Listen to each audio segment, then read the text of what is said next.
Welcome in to another Coinage Chat here with you, coming to you live from our Brooklyn studio in New York City. I'm Zach Guzman, the host of Coinage, the first decentralized community-owned show via our NFT holders who get to govern what we cover and how we cover it. Excited to kick this off with a very special guest from one of the most prominent crypto companies in the world today. Very happy to bring you a conversation with Mr. Alan Lau, Chief Business Officer of Animoca Brands. Alan, thanks so much for joining us, man. Hi, thanks for having me. Good morning, good evening to audience all around the world. Yeah, we're dealing with a lot of different time zones. I appreciate you coming here on our time zone here, kicking it off on a morning in New York with us, but a lot to discuss and a lot of offerings on this Twitter Spaces as people trickle in and join the conversation.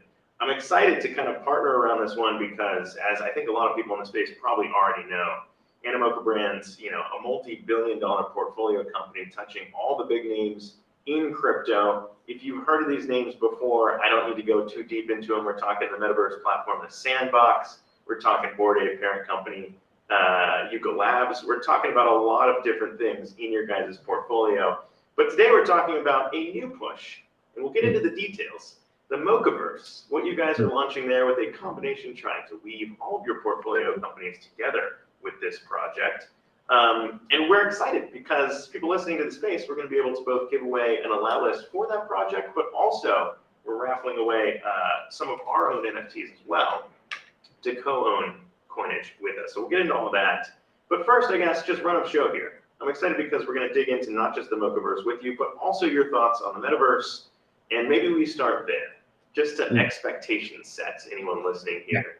Why you decided to get into crypto, why you decided to kind of pursue this life in the metaverse, and how big of an opportunity it is in your eyes. You used to be at McKinsey. There's that new report that it could be $5 trillion by 2030. Talk to me about what you see as the future for this quote-unquote nebulous term, the metaverse. Sure. So maybe a little bit of my personal journey. I think everyone come into crypto in a slightly different angle. So I started investing in 2017, just before crypto winter. I've been looking at a lot of crypto projects while I was at Tencent, which is one of the big tech companies in China. But I think I really got in because of the art angle. I'm actually an art collector myself. I sit on a couple of museum boards, including Guggenheim, which is in New York, and also the Tate in London.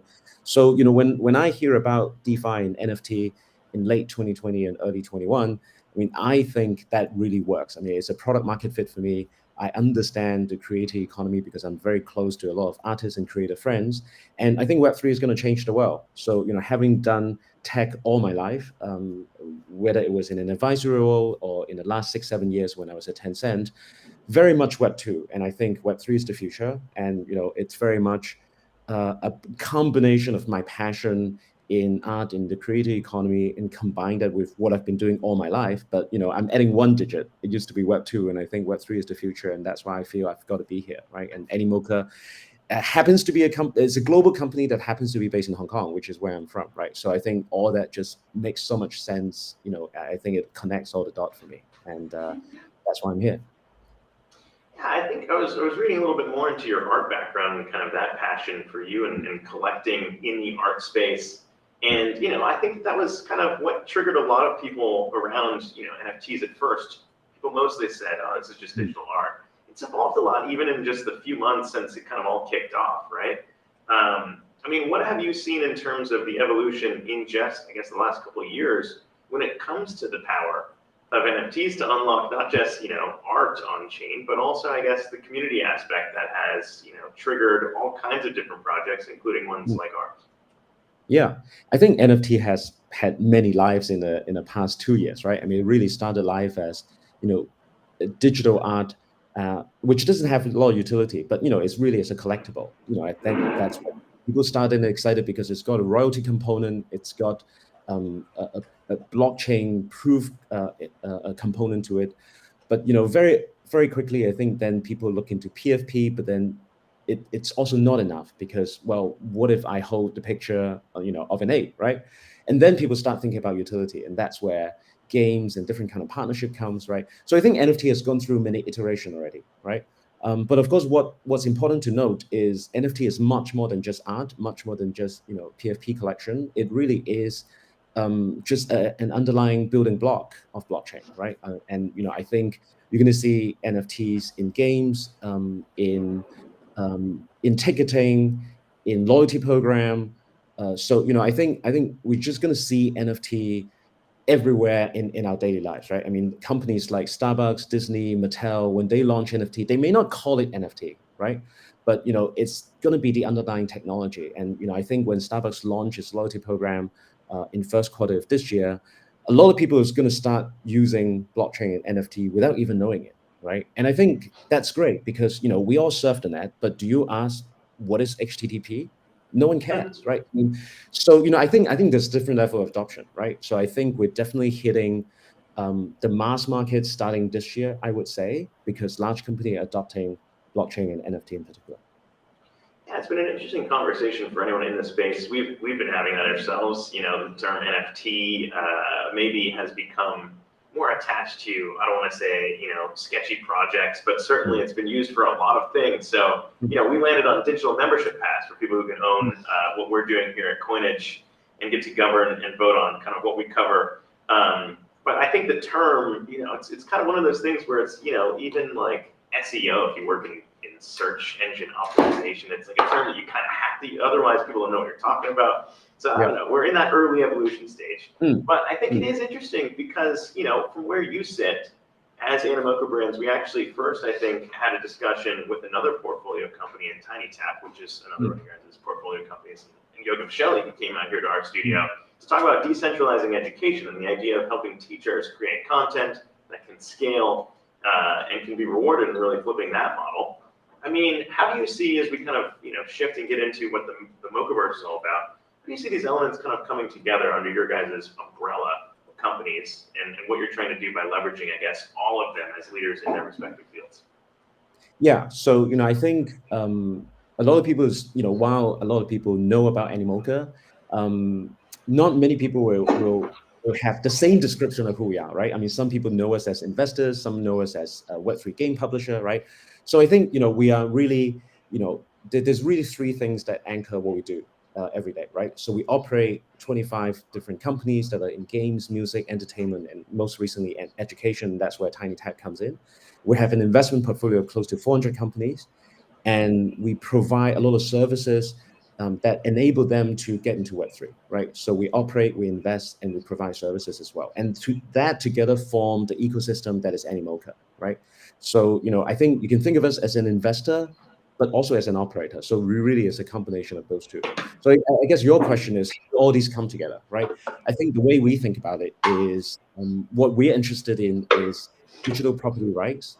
And we think we're so early, we just need to find the right use case to get people into Web3, right? So that's why we're not just restricting ourselves to games. We're basically looking to any sector where we think Web3 can play a big role, where we have an opportunity to mass on board a lot of users from Web2, right? So that's why we're quite broad, because we believe that there are opportunities across multiple sectors.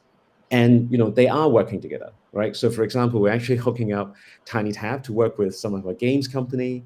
We're getting a music company to actually work with IPs that we own, right? So within the portfolio of close to 400, there's actually a lot of collaboration that's going on, and we think that's also the power of what we bring as Animoca. Yeah, I think it's fascinating too. I mean, I came from the Web2 world in terms of traditional media and the idea of what IP is owned there by traditionally huge cable companies or huge media companies, and the idea of kind of what we're doing in terms of community-owned content. And we've set up a DAO that will own all of Coinage's IP. So it does kind of flip models when you do things that way, bottom up rather than top down.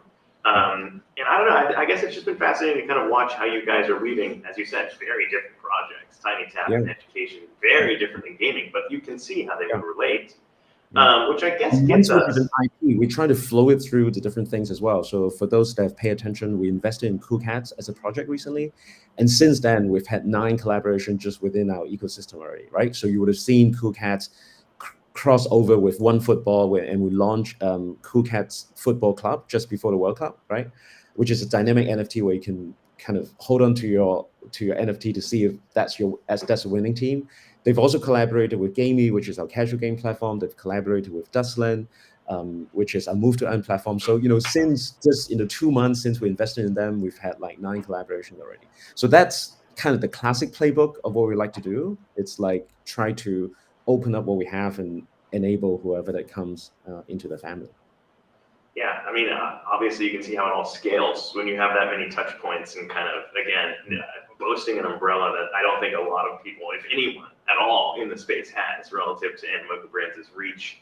But that is, kind of one of the, I guess, turning points into Mochaverse, which, there are a lot of projects out right now, and launching a project in this current environment is, speaking from experience, it can be challenging to even get the idea out there in a sea of just, again, speaking to mainstream audiences, people who are wary of NFTs in general. But when you explain to everyone what the Mochaverse is trying to achieve, maybe if they had never even heard of Animoca before, how do you kind of, I guess, lay the groundwork to say, look, here's why Mochaverse as a project is unique? So I would say that it's a membership NFT, so similar to what you guys are launching, right? But the membership and the community that we're trying to bring on initially are people that's been supporting us, so that the OG supporters to Animoca, right? So which means these are our own investors, our own employees, portfolio companies that we've invested in that's in our ecosystem, holders of Animoca's token and NFT. So these are the group of people that's been supporting us. And we really started this as a membership NFT program for us to say thank you. To say that, thank you for being part of the journey of Animoca. And for us to also say, we'd like to do more together with you guys, right? So that's why we're using a PFP collection to bring everyone together more tightly into a family, which we're calling Mochaverse, right? So that really was the initial idea, to bring together people that we've been working with. But since we've launched, we've gotten so much feedback from the broader community saying that, hey, we want to work with you guys. We've been thinking about working with Animoca anyways, and we've been bombarded with proposal on how to work together. And at this point, we have 83 discussions going on projects that want to build utility into Mochaverse, right? So, I think we're onto something, and in some way, we've expanded our vision a little bit, right? So it's still going to be a thank you to all the other people that's been supporting and working with us, but we're definitely going to broaden it because that's what we're hearing from the community. Yeah, starting with the portfolio companies within Animoca is interesting, and institutional retail investors attached to it. You also have the ability to pay in a lot of the tokens that are attached to those specific projects, including ApeCoin from Bored Ape Yacht Club, as I mentioned. I mean, what is kind of the allocation, though, right? I think that's another interesting aspect of NFT projects is kind of how they look to allocate access to people who are already kind of in the ecosystem and those who are looking to join it. Whoever might be on the space who might say, hey, this is a project I'm kind of interested in joining. How do you kind of look at the allocation in those things while protecting the community you already built, but also opening it up to other people? Just to give you some rough numbers, right? So the NFT and the Animoca NFT and token holder would take up about 3,000 out of the 8,000 collection size that we have.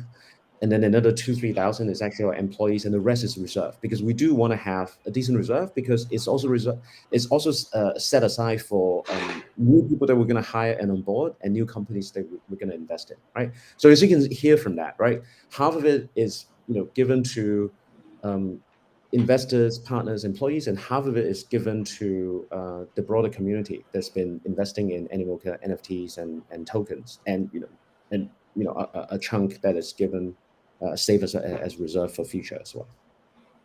When you look at, I guess, kind of what it will unlock, aside from, I suppose, access to new projects or whatever, I mean, what are you seeing as kind of, I guess, the main selling point to here's why you would want to get one of these, because it's going to unlock all this, or what the actual mission is in bringing these things together? Because there is a lot, there's a lot of complexity in this one, in terms of breaking out the worlds even. I mean, explain that to us in terms of what the goals are with the actual project.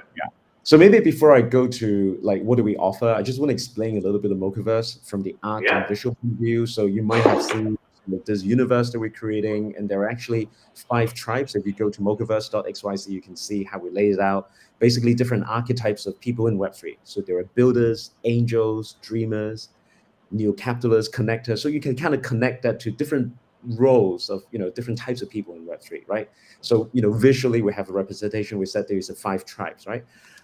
And the important question is, is a membership program, so what benefit do I get, right? So I think right from the get-go, we actually put a lot of thought that, these are people that's been supporting us throughout, and we want to give back a lot. So we've really set up 4 different areas where we can have fun together with the community and we can give back, right?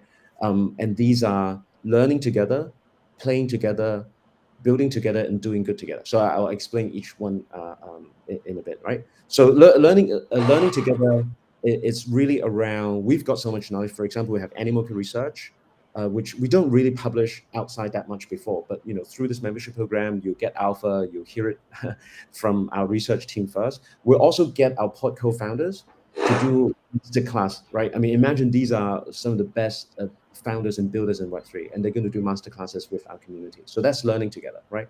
We're going to have playing together as well, and that's kind of closest to what Animoca was known as, because we build a lot of Web3 games. So through this program, we're going to launch and offer a lot of alpha passes. We're going to do free drops of in-game asset. So that's playing together, right? We also want to do good together. So we're already in discussion with a couple of charity projects where the community will vote and help us decide where do we want to put a part of our treasury to. So, we really want to do good to the society together. And the last part is building, right? And building, I think it's, probably one of the most exciting round, because, through the project and the access that Animoca has into entrepreneurs that we want to found, we'll set aside a portion of our treasury where this community will decide where do we invest as well. What kind of founders and what kind of projects do we want to back in future? We will also bring together some of the governance token that we have, ApeCoin being one that we've talked about, and we're going to put the voting rights to this community, to holders of Mochaverse. So instead of just Animoca voting, people will have the voting right, and therefore, as a result, you build ApeCoin as a community together with us, right? So I think that, as far as I understand, that has never been done before through a PFP project. So, this decentralized governance is a bit of an innovation, and we're really looking forward to see how that we go. Yeah, it's a huge undertaking, just in terms of again, having to describe how some of this stuff works, but also lining it up. I don't know how much time that took, because I guess you have the advantage of having the portfolio companies to run these things through and say, look, we invested in you, so you're going to do this whether you want to or not. But it unlocks a lot of stuff. How long did this take to actually put it all together? Because it seems like a huge undertaking to put it out there. Well, I mean, the conceptualizing, took a couple of months, right, for us to land on the vision for this. Who is it for? Getting the art right. But I think what is really interesting, and I'm sure everyone have seen it as Web3, is once you get out and start engaging with the community, there's so much more ideas out there than what you can do inside, right? So I think we basically announced the project a couple of weeks ago, and I would say much more building has happened since we announced compared to when we were doing it in our office. And that's the fun part, right? And that's what we want to do. We don't want to just do it all behind closed door. We want to do it together with the community, right? And so we now timeline is actually quite tight. So we've only announced a couple of weeks ago. So I think for some of the original supporters, we've sent them email and collect their wallets already. So we're going to be, but for the token holders, we're going to be doing snapshot towards the middle of the month, which is quite soon. And then 2 months later, probably the first week of Feb, we'll mint, right? So we announced the detail very soon. So I guess that's a bit of work. Yeah, well, I guess that's one of the important things to note, is that, look, if you're already included in some of these portfolio projects, there's not much you even need to do, because it's like you're entered into this based on what you have in your wallet as is. So that's important to note. But for those listening who maybe don't have that, right, who might be earlier on in their Web3 journey, we're talking about the ability for them to join as well, which I believe they still have, some ample time to get involved in terms of applying or applying for these whitelist spots. And we have one, I think, that we're giving away on this space in terms of listing people to get involved with the Mochaverse. But I mean, what are the deadlines for that in terms of people who don't have anything yet? Yeah, I think they still have a couple of days before we do the snapshot and registration. We have about 10 token project and 20 NFT project which are eligible. Of course, there is, if you hold Sand NFT, you're eligible. If you hold a Bored Ape, you're eligible. But we recognize those are very high price one, but there are NFTs that cost $15, $10, which if you're a holder, then you're eligible as well, right? So I think we want to make it pretty democratic, and there's a very wide range of people that could be eligible, because we want to be inclusive in this approach. So people should check out our website, mochaverse.xyz, or our Twitter account. So you will see the 10 NFT project, the 10 project and the 20 NFT project that are included. You still have a couple of days. That's good. I want to say, I think, in addition to yeah. that, what remains open is, because we've been getting so much response, not just from like projects, but also from individuals that are NFT enthusiasts and people that's been paying attention to Animoca, and they've been creating fan art, they've been giving us great ideas, and we also want to reward that. And we've actually been giving out some allow this spot to those people as well. So again, go check out Twitter. You'll see some of the fan art. It blows your mind. We really love it. Yeah, I think you guys probably would have had like the best front row seat to see how a lot of these NFT projects works and rewarding their communities with the projects that you guys have invested in. That's also been our experience in terms of, what we saw in our first pilot season in terms of people weighing in. By the way, the metaverse was one of the subjects of our first season as well. We deep dived into that. The community chose where we wanted to buy our metaverse apartment. We created it, and now our co-op DAO owns that plot of land as well. So we've explored in some of these realms. But I guess, as we talk about what you're most excited about around what this project delivers beyond, I guess, some of the other attempts in the quote-unquote metaverse. I mean, as you said, there's a lot of touch points, not just virtual reality necessarily or digital land, but all these other things. I mean, what to you, I guess, around this project specifically, putting aside threading all the needles around Animoca Brand's portfolio companies, like what to you, I guess going back to McKinsey days and the $5 trillion this thing could become in about 5 years. I mean, what do you see as, I guess, the biggest unlock in the metaverse and the thing that has you most excited? Right.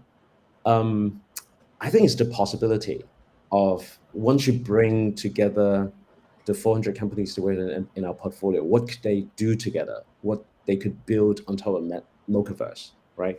And how this could become not just a closed-door membership NFT collection and community, but something that is very open, where everyone can come build, and how this can become a platform for experimentation. For example, like the decentralized governance of ApeCoin, where holders would vote on behalf of us, that influence how how it's going to be run. I mean, that is innovative, right? And I'm sure there's going to be a lot more of those ideas once we open it up and when we engage and work with the community. And I think that's what excites me. What excites me is what I don't know right now.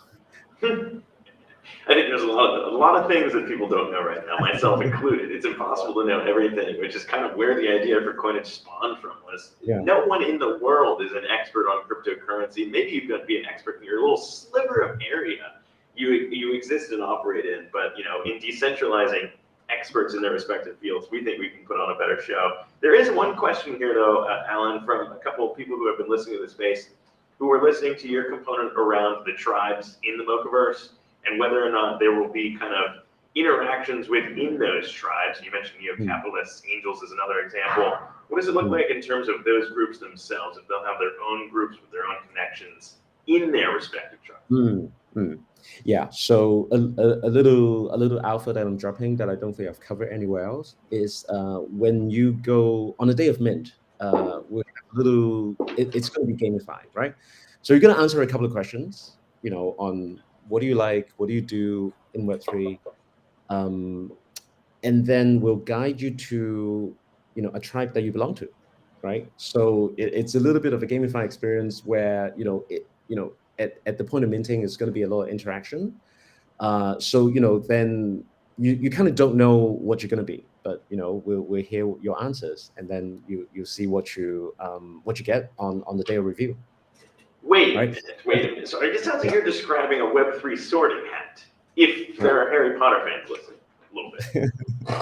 Yeah, we try to make it fun, right? I mean, we are a big gaming operator after all. So, as we think about who gets what, and, while we've created these different Web3 personalities, we want to make it fun, right? And maybe, an angel investor would ended up answering question that led him or her to get a builder Mochaverse, and they say, hey, that's not me.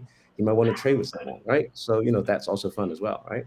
It's They just have an like trading. existential crisis. They say, wait a minute, I shouldn't be an angel investing at all. I'm a builder. They Yeah, quit and they go do their own thing. That's what you trigger exactly, there. right? I mean, these PFP, I mean, they, once you invested into it, I mean, you really want it to represent yourself, right? So, we're giving Yeah. different ways for people to express themselves as well. Yeah, or you can airdrop a neo-capitalist Ah, token to AOC or other people out there and see what happens to their political yeah, leanings, perhaps as well. yeah. I do You know think what? it is We'll be really fascinating. interested to see what the prices would be very different across the tribes. I have no idea.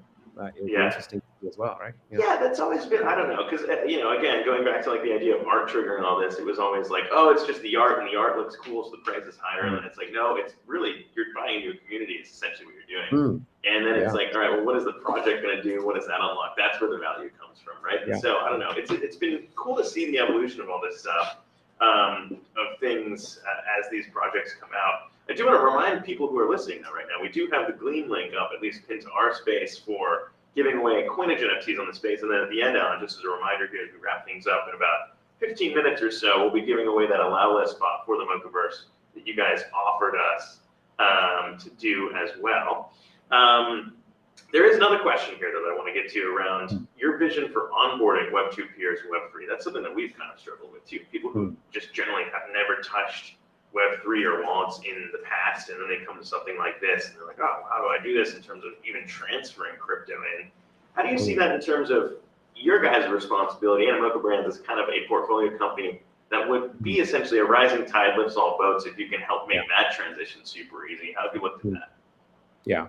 Going back to why our investment portfolio and things that we operate are in so many different verticals, because we think there are interesting use cases in different areas, right? So we're agnostic to that as long as it is an area where Web3 would, change the way people experience things, right? And I think that would make it, an onboarding opportunity. So it could be music, it could be entertainment, it could be NFT art, right? So, we think that's very important. And we fully recognize that not everyone's going to be DJ, right? Not everyone's going to be able to figure out how to do MetaMask. And that's why we've already see a lot of infrastructure and services companies solving that question, solving that problem. And I think there's going to be a lot of Web 2.5, and we're totally okay with that. I mean, I know that there are people that are very purist and say, oh, it's got to be like, non-custodial and all that, right? But I think,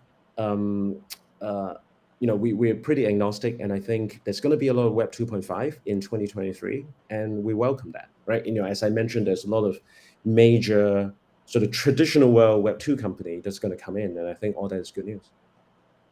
Yeah, I think, that's one of the things that we landed on too, which is like, we don't want to exclude anyone who might not be in. Otherwise, how do you grow the space? You can't exclude someone who's never touched a wallet, that's never bought crypto, doesn't know how it works. So we've worked with partners as well for our public drop that's coming up in a few weeks to also allow people to mint just using a credit card. We hear the purists approach that say, look, I'm going to be mad about that because you got to use crypto here, we're in Web3. And I understand, but it's all about trying to explain some of these things. And I think that's totally okay, right? And I think what's really important, which is what you guys are doing very well, which is education, right? We need programs, we need companies like you guys that is educating the market about Web3, right? In addition to very much for saying that. I appreciate that. Yeah, no, it's been exciting to see who also agrees. Some of our NFT holders have come from the Web3 space who also have the same view where it's like, look, we need to educate the masses. But it's also people who understand entertainment for the masses. The co-founder of Netflix is a Coinage NFT holder. We like flexing that. Mark Randolph, very good friend of the show. He is supporting us in terms of he likes where Web3 is going and sees it as a way for creators to kind of build with their communities and fans. And it's kind of cool to think about that as a man who disrupted the Blockbuster model, being a fan of Coinage and seeing where this goes as well. But Alan, I do want to get a little personal here with you, if you don't mind. Just thinking about, I'll share, my entrance story. We talked about you coming from McKinsey in the background there. When I was at a traditional financial news network, who should not be named, we'll leave the name out of it, but the idea for Coinage, the idea for a crypto show basically got me laughed out of the room. I don't know if you had any similar experiences where you were talking about, you said you entered the space in 2017, thinking back to your ideas to jump into the space full force. If you were ever kind of looked at funny in terms of, crypto is the future, Web3 is the future, I want to go do this. If anyone in your realms were just saying, you're crazy, man. You know what? It's even funny for me because I'm the best kind of believer because I was a skeptic. So I started investing in 2017. I make some money, but it was crypto winter. Honestly, the market wasn't all that interesting afterwards, right? When I was at Tencent, after I left McKinsey, I was the CEO of one of the fintech division. I get so many blockchain proposals about how we're going to use blockchain to transform financial services. Honestly, a lot of the proposals at that time were terrible. I mean, they were hammer looking for a nail. That turned me into a skeptic. I know and I pay attention to Web3 as a technology. I really want it to work, but everything that I've seen during that period are terrible, right? So I became a skeptic. And then I really became a convert when DeFi and NFT comes at the back end of 2020 and early 21, right? And then I became a believer. So, I always think that the best kind of believer are skeptics before, right? So, a little bit of personal journey and transformation as well, right? I think that's important. I think honestly, So if you're not, I'm actually the person that is pointing to people to say, like, you got to be out of your mind. That doesn't work. The product market fit hasn't arrived, right? I think that's important. It's extremely important because you have people who are kind of like always. I don't want to say I'm negative. I don't want to say I'm a pessimist. I am a realist.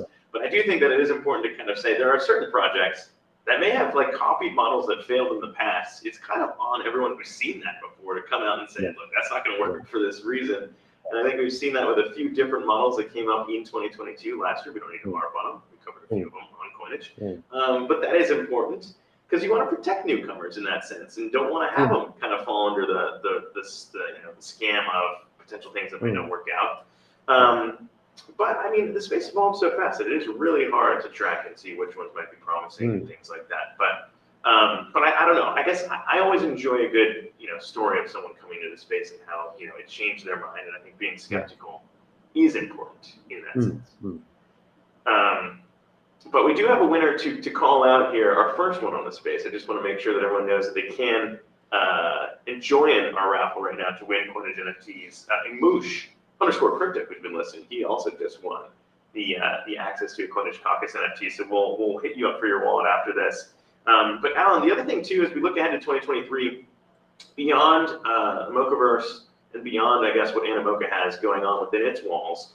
I mean, what are you seeing as maybe the trends in this evolution, right? The catch-all term is it's good to build in the winter. That's what everyone says. I kind of would agree because prices generally come down. People who come in can find real value in projects like ours or yours that are actually building something. That's a good time to be looking at projects when you can buy on the cheap. I mean, what do you see as maybe themes beyond that in 2023 that you're keeping your eye on for where this space evolves to next? Yeah. I think there's going to be a big regional divide. I think, we're clearly we're still seeing the aftermath of the FTX fallout in the US and I would say a good chunk of Europe. Whereas in certain parts of Asia, I mean, it's almost like as if it never happened, right? And particularly, I'm talking about markets like Korea, Japan, but also the Middle East, right? Where I think there's local government support and everyone is very gung-ho about blockchain as a technology. And, they recognize that, yes, there were, some bad actors, but, that's not us. And, we continue to build. And I think that's really interesting energy. You're seeing that actually a little bit in Hong Kong as well. Obviously, I'm biased as sitting in Hong Kong, right? But I think the common theme there is you've got local government that are very supportive, and they're going to push out regulation that allow people to operate in a compliant way, right? And I wish US is going to get to that point very soon as well, right? So I think I think one theme that we're looking at is there's going to be a little bit of sort of regional difference in terms of how quick the market recovers, right? Partly driven by regulation and government policy, right? That's number one, right? And number two is, we've talked about it. I think we're going to see a lot of big brands coming into Web3, but maybe they won't mention NFT. Maybe they won't even say blockchain, right? It's going to be some of the other terms like which we've all seen, right? They're going to call it digital collectibles, right? They're going to call it a vault rather than rather than wallet, right? So all kinds of different terminology, but the underlying is actually blockchain, right? So I think I think a lot of that is going to happen. The third is I think, and somewhat connected to the second is there's going to be a lot of big projects that will become that would give people a lot more confidence or reignite confidence in Web3, right? And particularly, I'm thinking about two companies that I thought they got into very interesting timing. So basically, 2 days after FTX fallout, two things happened, right? One is Yuga come out to announce the acquisition of 10 KTF, right? And I'm sure they've been working on it for a long time, but they don't have to announce 2 days after FTX, right? I think that is a sign of confidence in themselves, and also in the market that they continue to build, and this is the right thing to do. Another company come out to announce 2 days after FTX is Nike, that announced Dot Swoosh, the initiative where they could be selling digital sneakers for $50, right? And again, I'm sure Nike has been working on it for a long time. They don't have to announce it 2 days afterwards. Again, that is a sign of maturity and confidence in themselves, in their brand, and also in Web3, right? So I think it will be projects like this, which once it's launched, I think it will give the market will look up again to say, wow, I mean, these are the biggest brand and IP in the world, and they're recommitting in Web3. And I think that's going to get the market going again. Yeah, And I guess think it's there'll an be interesting. multiple waves and moments of that throughout 2023, right? Yeah, I think that that's one of the fascinating things, right? Everyone talks about how this is a new market. It's not just investing; it's also art. It's all of these things. It's community. It's the power of community. How do you value that? But at the end of the day, prices in whatever market it may be. This is me speaking as an anchor who have watched things play out at CNBC and Yahoo Finance. Just the idea of some of these panics and collapses. And it's been really hard. And I think you probably feel the same way. Anyone who's in the space, really tough to differentiate kind of the collapse at FTX or some of the other collapses we saw in 2022, and saying that those are specific to those players, not sector-wide, not industry-wide. And tough to watch kind of some of the fallout from some of those things. But when you look at, I guess, individual traction or like metrics you track to say, all right, when will this start to turn around? We're talking price now. And I know no one likes to be, forecasting prices. But when you look at maybe some of the metrics that you care about, that you would seem to say, all right, look, yes, we saw NFT volumes fall off a bit. And that's maybe understating it in 2022, towards the end of the year. But what are you starting to see in terms of metrics that people should look for in 2023 where they could say, all right, we're at a turning point? Right. I think it's going to be users. And the reason is there's really two crypto worlds. There is Wall Street crypto and there's tech crypto. I think, we've seen, unfortunately, a lot of fallout in Wall Street crypto. But I think tech crypto is still going strong, like all the examples that I mentioned. And what's going to give people confidence that tech crypto is not going away and it's going to work is use case. And what people look for in use case is either revenue or user number, right? And the size of the community. I think revenue, as we all know, is always going to take some time, as people build up the monetization model. But at a very minimum, we need to look for user number and the size of community. So I think 2023, across projects, certainly when we look at investment, we're going to pay a lot of attention to it, is how they were able to grow their community, both in the absolute number and also in engagement, right? So because we need to see at least that for us to say, this is a project that's going to have continued traction and that's going to make it. I like that. And I think that, everyone has their own metric, and it's been fascinating to hear from founders and, investors, operators like yourself to say, look, this is what's important. This is what I keep my eyes on. We had the founder of Solana, Anatoly, in here in our studio in Brooklyn, kind of weighing what he keeps his eye on for his own chain as well. I think it's just been fascinating to kind of hear how different brains work in tracking some of these metrics. I do want to push one last time, though, before we get to the big giveaway, the allow lists that you guys are offering on this space. A reminder for people to keep applying. That link is posted on the space to have people submit their application, their chance, their ticket into the allow list for the Mochaverse, as well as what we're doing, which is giving away free Coinage NFTs, the second winner for giving away these things, which are right now priced at 0.15 ETH. So we've already given away, how many bigger? Before I mentioned, we give away 0.3 ETH by my math. So it's not nothing here. But the second NFT, Jagged Boomy, if I'm saying that name correctly, you're our winner. We'll DM you and get that figured out. Oh, applause on the space. So there's that. And Alan, we've only got about 10 minutes-ish to wrap things up. And, we've kind of been building towards that allow list for the Mochaverse. It's been great to hear your thoughts in terms of where this space goes. Looking back, though, again, in terms of the evolution of it all, was there a project for you that I guess started to get things clicking in your head that maybe beyond investing, right? Number go up always gets people excited. But was there something that clicked for you and you said, oh, wait, this isn't just about art. This isn't just about, Mm, number go up, but it's about unlocking the value of some of these communities out there, and what can be achieved. For me, it was Constitution Day. I saw that play out. And it seemed dumb, where it was like, okay, a bunch of money coming together from friends to go buy the Constitution. But there's a lot of projects like that that I think kind of make things clear. Was there anything like that for you? Yeah, I mean, of course, there's a lot of projects that, I think has done great traction in terms of onboarding users. I think, maybe that's in your art category, but I think for me, it's a lot more than that. Artifact, what they have done, starting with a PFP collection, but now getting into wearables, both, physical and virtual, the way they approach it, I think that's super interesting. I would say some of the projects that we're working on, I think it's going to change the world. You talk to Jeff at TinyTap already. I think it's going to change education, because teachers are the biggest creators in the world, and they're super important. And now they're going to have a voice. They're going to own what they have. They're going to be able to say, and the community will help them decide what courses get produced in the world. So I think think it's a project like this. Another project that we're working on a lot is like Pixelink, which is one of the newest member in the Animoca family, and they're building a music metaverse, right? So the way they think about music is don't get troubled by all the royalty battles with the Warner and the Universal. An artist is a lot more than just a music file. It is how he or she looks, the face, the music stamp, right? The DNA. So how do you recompose that DNA? And maybe each one of those can be NFT.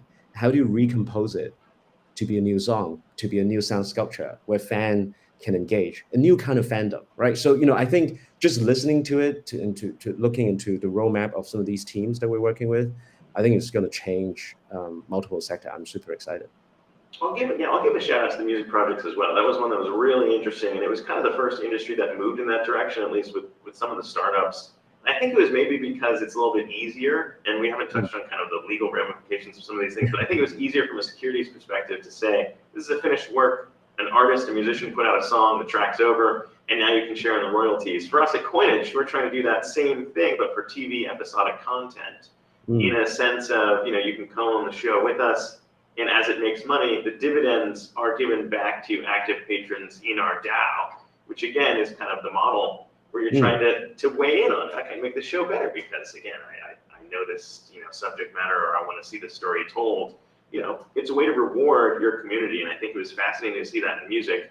And we're in TV. Is there another industry? This is a question from another listener. Is putting your McKinsey hat back on. Which industry is likely to be disrupted and widely adopt Web3 technology soonest, maybe perhaps the quickest, next outside of TV and music? Is there something you've been watching? You mentioned Nike. Digital fashion is something we hear from our owners all the time. I mean, what have you kind of looked at as the next one to fall?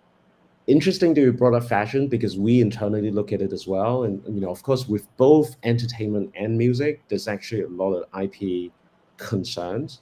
Whereas fashion, it's a lot more straightforward to work with fashion house, right? And actually that's, we've got about 8 companies who invested in the fashion side of things, and they're doing super interesting collaboration. And I think fashion house are very open to the idea of, digital wearables and how things can go across. I mean, if I would advise everyone to go check out bvn.mv, which is one of the companies to invest in, and they are doing a super cool collaboration where they're creating digital wearable for a K-pop girl band called Like Some. And by engaging, if you're a fan, you would want to, you're completely vested in it, and you'll help them design what that digital wearable is. You can own part of it, and then it's going to show up in Paris Fashion Week in real, right? I mean, how cool is that? So, I think these are the kind of experimentation that I think fashion industry is very open to, and we're going to see a lot more of that in 23. Yeah, I don't know, man. I just listening to you talk, it's making me excited for what we have to come this year. And there's no reason why we shouldn't be more excited about some of these things. But I guess, putting your projection hat on, where do you see things starting to turn? I don't know if we got an answer on that. If we're saying that this is the year where we have a bottoming out, what are you kind of looking at in that sense?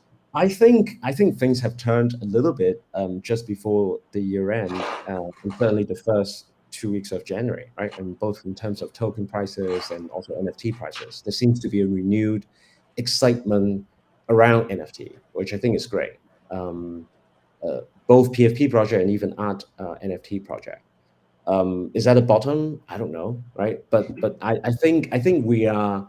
I sense that energy where people are saying we're going to look past 22 and all the mess that has happened, and we're going to continue with what we're doing, right? And I think with that, there seems to be a little bit of optimism, which I find quite interesting to see at the beginning of the year. Let's see if it holds up.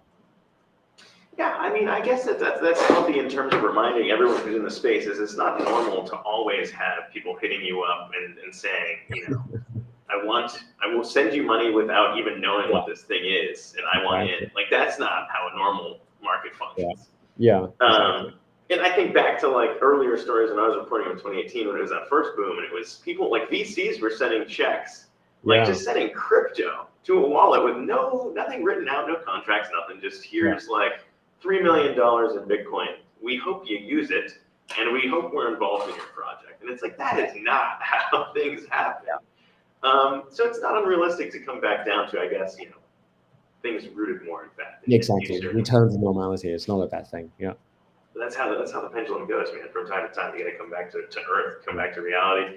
I do want to announce the final winner on the spaces that we have another free Coinage NFT, and we're excited to do this because it allows you to weigh in on what we could cover for season 2. It allows the upside in terms of as the project grows, as we grow our community and audience. It also allows you to weigh in on that and enjoy in that upside. And the winner we have here is Guanja. I think I'm pronouncing that one right as well. We'll hit you up and have that. And Alan, I think that's kind of where we've come. Essentially, it's the end. I want to congratulate you, though, in terms of what's been done on the Mochaverse and what's rolling out. One last time for all the listeners who maybe joined us late here, in terms of what to keep an eye out for, where they can go to join in that to help build, as we said, what you guys are building in the Mochaverse, but also enjoy in figuring out what tribe they're going to be a part of. You asking me? Yeah, where I think, we just want to give one more shout out to where people can go to join in the Mochaverse. Okay. All right. So, there's a couple of places that you can find information. Mochaverse.xyz is one. Do follow our Twitter handle that has all the information around how do you become eligible. We are closing on the snapshot in a couple of days, so do take a look at the 10 token project, the 20 NFT project that will make you eligible. But even after that point, I mean, we will look into the community that contribute ideas and engage with us. So can keep the energy up and pay attention to what we do, and we look forward to welcoming you to the Mochaverse family. Well, I do have one more exciting announcement for Guanja, the last winner that we pulled. They're also the winner of the allow list for the Mochaverse, so it's a double whammy to Guanja is what you get, and also another surprise for everyone who's been submitting for our raffle here. Even if you didn't win, we'll be whitelisting your wallets to mint right now before prices go up in the public drop. But I want to thank our guests for coming back on here with us today as we talked about all of these things in Web3 and the exciting release of the Mochaverse from Animoca Brands. Appreciate it. Alan Lau, the Chief Business Officer of Animoca Brands. Thanks again for taking the time, man, and congrats on everything you all have been building over there. Thanks again. Thank you for having me.